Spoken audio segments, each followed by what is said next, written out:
Sutra Teratai yang menakjubkan. Bab 1. Pendahuluan. Sinfasyang Sutra Teratai episode 70.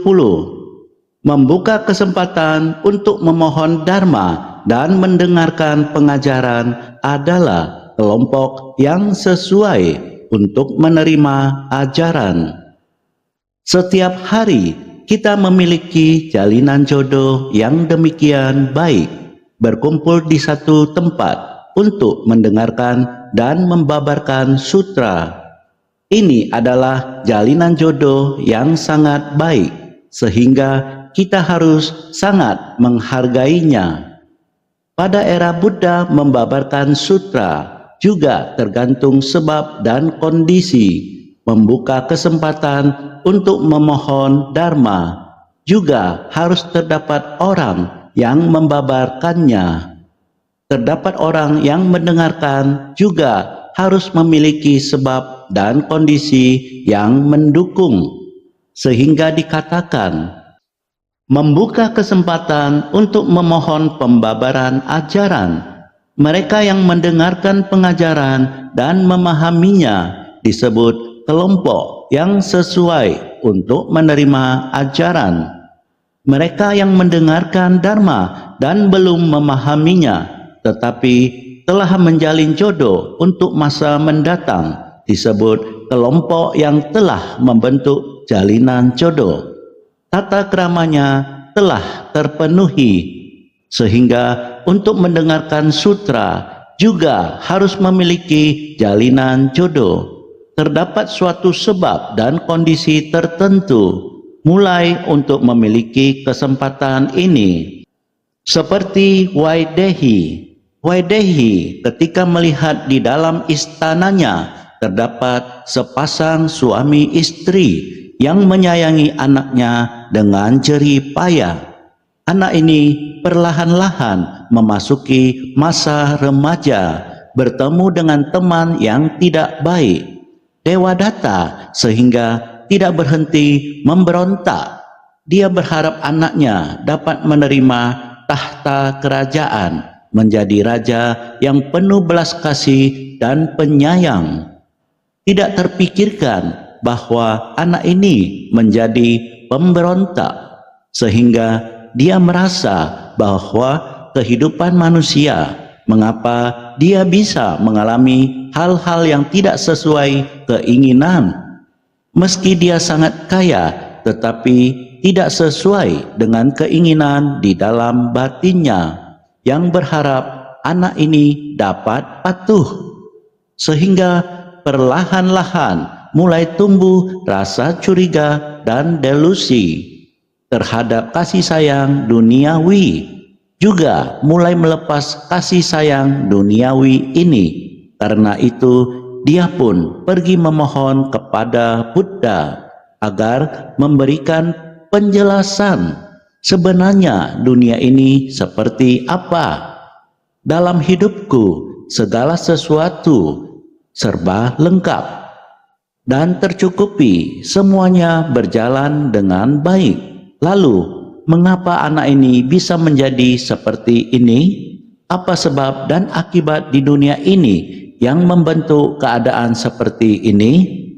Maka Buddha pun menyampaikan dharma kepada Ratu Waidehi.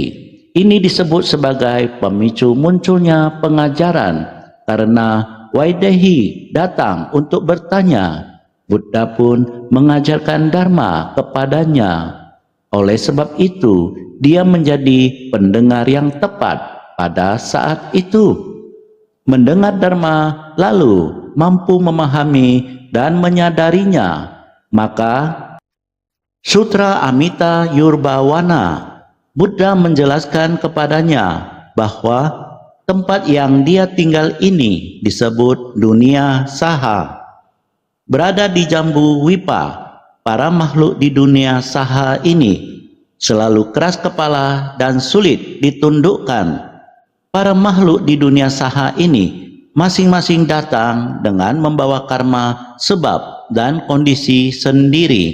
Jadi di tempat berdiam bagi para makhluk dari 5 alam kelahiran pada dasarnya sangat tercemar. Jika kamu tidak puas dengan hal-hal di dunia ini, masih ada satu dunia lagi, yaitu tempat tinggal Buddha, usia tanpa batas. Di tempat tersebut, segala sesuatu terjadi sesuai harapan. Lingkungan yang indah, umur panjang, dan sebagainya. Alam yang sangat indah. Inilah Dharma yang Buddha katakan kepada Waidehi, supaya dia tahu bahwa dunia ini sungguh sangat menjijikkan. Selama kamu mendambakan tanah suci, tempat yang bersih, di sana batin manusia juga sangat murni. Tanah negerinya juga sangat murni. Di tempat itu usia juga sangat panjang, dan lain-lain. Setelah Waidehi mendengar ini, memunculkan hati bahagia. Pintu Dharma ini sangat sesuai dengan kapasitasnya, sehingga dia menjadikan Sutra Amita Yurbawana sebagai arah dari pembinaan dirinya. Jadi dia memperoleh kesabaran yang tak timbul. Tidak peduli anaknya memiliki sikap yang bagaimana, dia masih bisa sabar menerimanya. Dia bisa mencari kesempatan untuk menasehati anaknya, mengatakan kepadanya, "Ayah kamu ketika kamu masih kecil adalah seperti ini dan seperti ini menyayangi kamu. Tidak tega membiarkan kamu kesakitan. Lihatlah, kaki Anda bernanah. Dia sendiri menggunakan mulutnya untuk menghisap nananya keluar. Lihatlah hati orang tua yang menyayangi anak. Begitu murni, begitu nyata, tidak peduli pada semuanya. Rela demi anak menanggung semua kesulitan ini. Hanya dengan pelan mengatakan seperti ini." Ajata Satru mendadak bagaikan terbangun dari mimpi, menyadari kesalahannya, telah melakukan perbuatan durhaka semacam ini. Lihatlah, kehidupan manusia hanyalah sebuah niat pikiran. Sebuah niat pikiran begitu berubah, kemungkinan merupakan sebuah jiwa kebijaksanaan yang selamanya. Niat pikiran jika tidak berubah, kemungkinan selama hidupnya akan terjatuh ke alam rendah. Karena itu, mendengarkan Dharma membutuhkan sebab dan kondisi. Membuka kesempatan untuk memohon pembabaran Dharma. Seperti ini, bila ada hal yang ingin diketahui, sebaiknya segera diajukan untuk ditanyakan. Bisa jadi ajaran itu sesuai dengan kapasitas batinmu. Kata-kata yang kau dengar dapat mengubah kehidupanmu. Mereka yang mendengarkan pengajaran dan memahaminya, walaupun pertanyaanmu diajukan secara langsung dan waktu yang tepat. Orang-orang di sekitar yang mendengar juga merasa seolah-olah orang itu sedang memohon Dharma. Saya yang mendengarnya pun merasa seakan-akan ajaran itu ditujukan kepada diri saya sendiri. Saya pun memperoleh manfaat, baik yang bertanya langsung maupun yang menjadi kondisi pendukung. Semuanya dapat memahami. Semua ini disebut pendengar yang tepat. Mereka yang mendengarkan Dharma dan belum memahaminya, walaupun sudah mendengar semua yang disampaikan, saya tidak mengerti, saya tidak memahaminya, karena batin saya belum mencapai tingkat pemahaman tersebut. Maka saya merasa ajaran ini seolah tidak ada kaitannya dengan diri saya, sehingga karena tidak ada kaitan, maka merasa tidak bisa memahami. Namun demikian, telah menjalin jodoh untuk masa mendatang, yang juga menjalin jodoh dengan para makhluk di kehidupan mendatang. Di dalam Sutra Teratai juga terdapat penggalan kalimat seperti itu. Ketika Buddha menyampaikan Dharma, semua yang hadir saat itu, mungkin juga jalinan jodoh masa depan. Mereka hadir dalam persamuhan karena ada sebab kondisi masa lampau, sehingga mereka kembali hadir di persamuhan untuk mendengarkan Dharma. Ajaran Dharma bukan sesuatu yang bisa tercapai hanya dalam satu kali. Bisa jadi kesempatan mendengar kali ini adalah sebuah sebab, dan di lain waktu akan ada kondisi yang menyusul. Ketika sebab dan kondisi saling bertemu, maka buah pun akan terwujud. Oleh karena itu, dalam mendengarkan sutra, tidaklah peduli apakah kita langsung memahaminya atau tidak. Yang terpenting adalah menumbuhkan hati yang penuh hormat dan sukacita ketika mendengar Dharma. Meskipun kali ini belum mengerti, kita telah menanam sebuah sebab yang kelak akan menjadi jalinan kondisi di masa depan. Terkadang saat mendengar, hati kita seolah tidak menyadari dan ajaran itu berlalu begitu saja. Namun pada suatu waktu, dalam kondisi atau lingkungan tertentu, bisa saja kita tiba-tiba teringat, sepertinya aku pernah mendengar kalimat ini pada suatu waktu.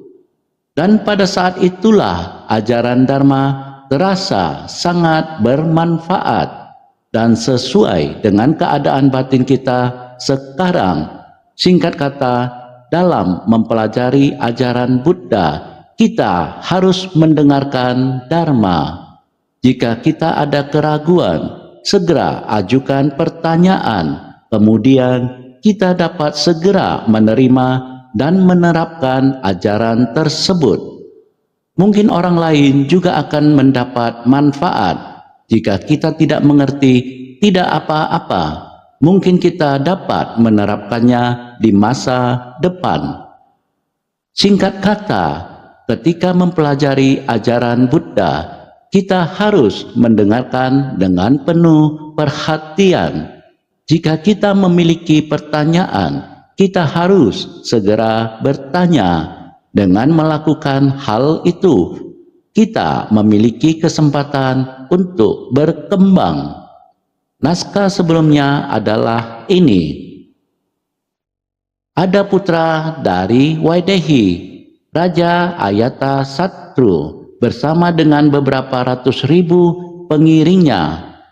Sutra Teratai bab 1 pendahuluan. Mereka semua berada di persamuhan Dharma. Tempat di mana Dharma dijelaskan adalah kota Rajgir. Kota Rajgir berada di bawah pemerintahan Raja Ayata Satru. Jadi inilah alasan nama Raja Ayata Satru tercantum. Sekarang semua orang yang seharusnya berada di persamuhan itu. Oleh karena itu, Sang Buddha ada di sana dan semua orang telah tiba. Masing-masing bersembah sujud pada kaki Buddha, mengundurkan diri dan duduk di samping.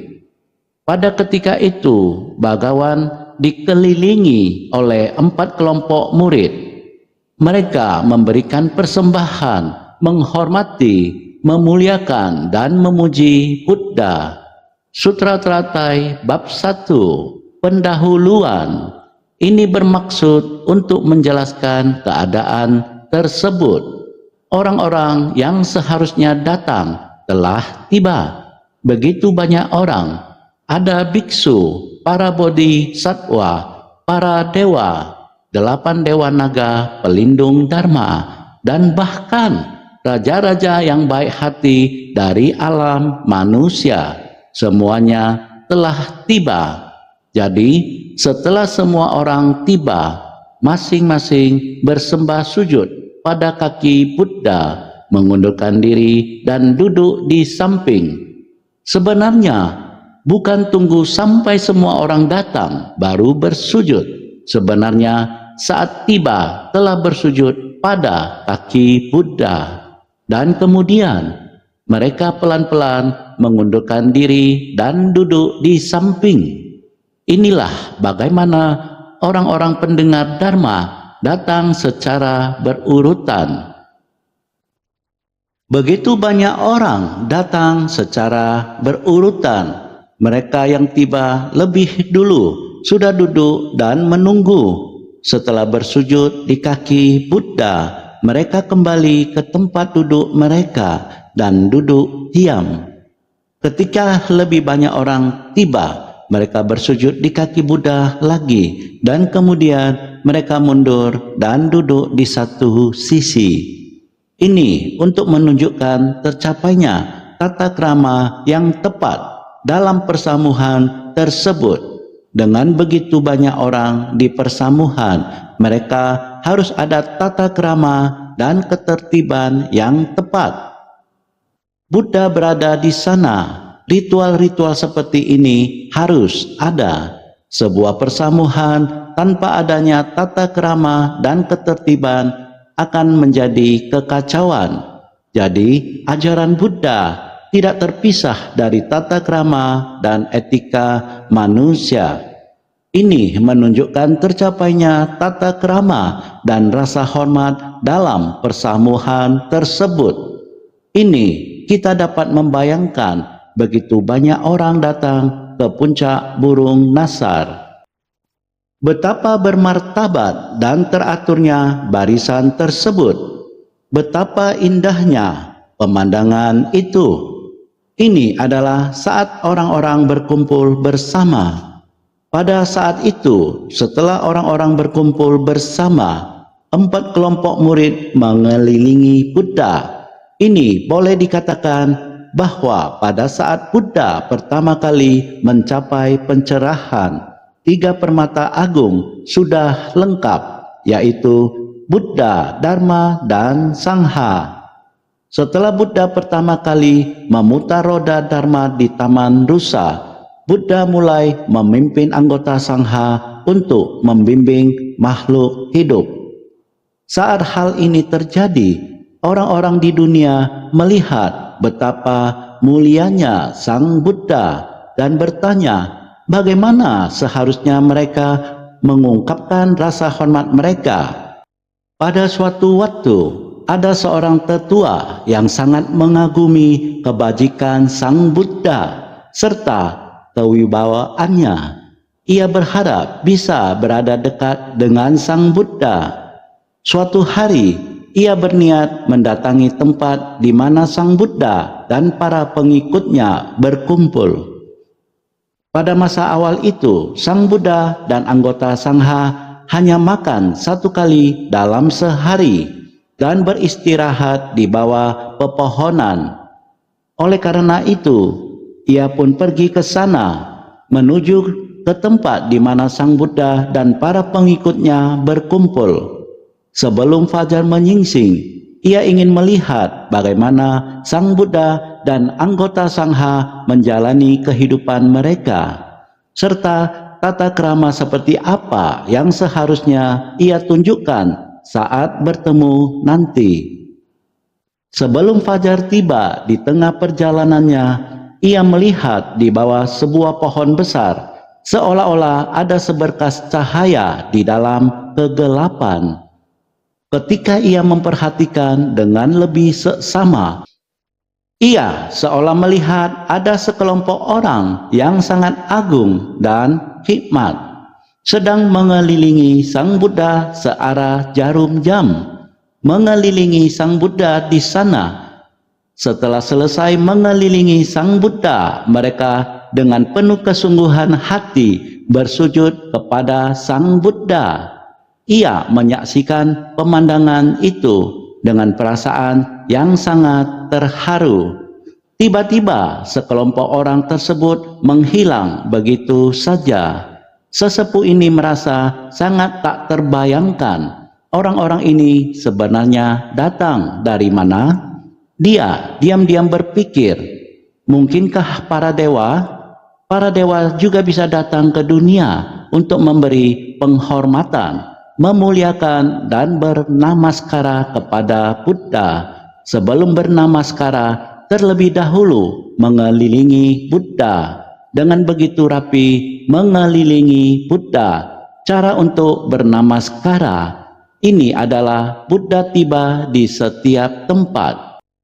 Sebelum mulai membabarkan Dharma, selalu ada tata krama seperti ini.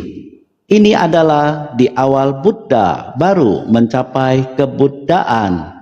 Saat akan masuk ke dunia untuk membimbing para makhluk, orang di saat itu masih belum tahu harus bagaimana memberi penghormatan.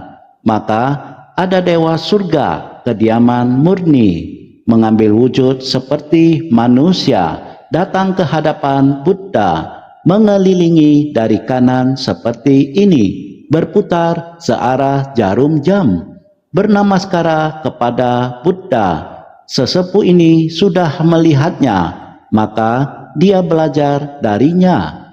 Sejak itu mulai ada mengelilingi Buddha seperti ini.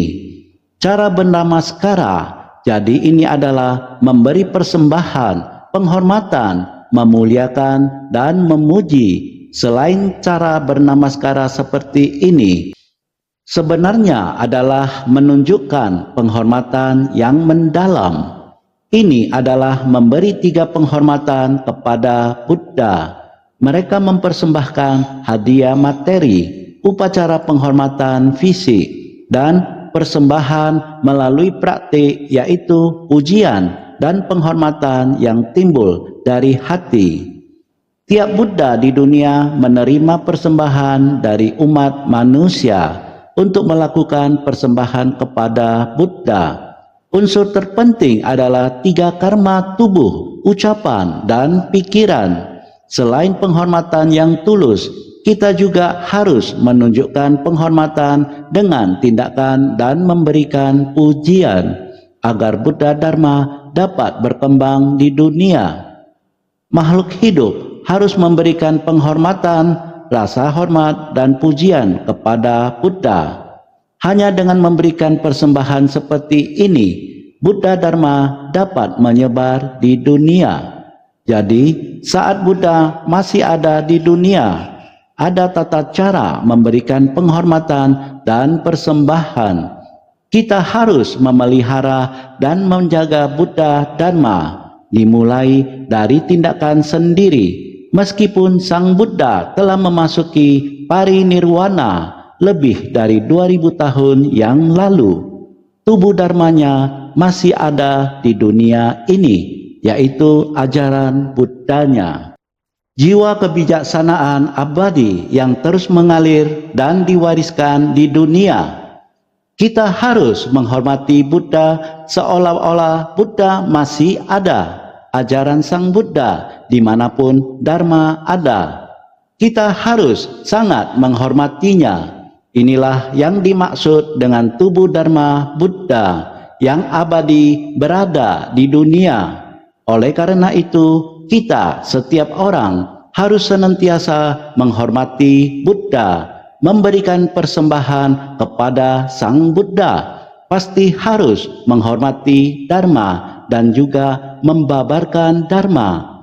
Inilah sikap yang seharusnya dimiliki oleh kita sebagai murid yang belajar. Oleh karena itu, kita harus senantiasa menjadi seorang pemberi inspirasi, penerima yang tepat, ataupun menjadi perantara jodoh untuk Dharma. Semuanya tidak lain adalah untuk mengejar Dharma. Ini sangat penting. Jadi, saya mohon kepada semua orang untuk senantiasa lebih bersungguh hati.